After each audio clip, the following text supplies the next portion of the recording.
সম্প্রতি দেশজুড়ে তোলপাড় চলছে বিসিএস প্রশ্ন ফাঁস কাণ্ড।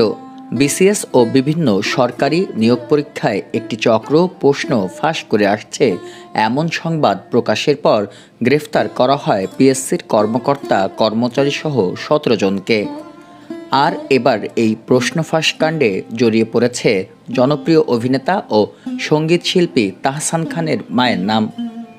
এই প্রশ্ন ফাঁস কাণ্ডে সবচেয়ে আলোচিত ব্যক্তি সৈয়দ আবেদ আলী। জানা যায় এই আবেদ আলী ছিলেন সঙ্গীত শিল্পী তাহসান খানের মা ডক্টর জিনাতুন্নেসা তাহমিদা বেগমের গাড়ি চালক। তাহমিদা বেগম যখন পিএসসির চেয়ারম্যান ছিলেন তখন তার ব্যক্তিগত গাড়ির ড্রাইভার ছিলেন সৈয়দ আবেদ আলী। সেই সঙ্গে গুঞ্জন ছড়িয়েছে মা জিনাতুন্নেসা চেয়ারম্যান থাকাকালীন ২৪তম বিসিএসে পররাষ্ট্র ক্যাডারে প্রথম হয়েছিলেন তাহসান, কিন্তু সেই পরীক্ষা বাতিল হয়। পরবর্তীতে ভাইবা অনুষ্ঠিত হলে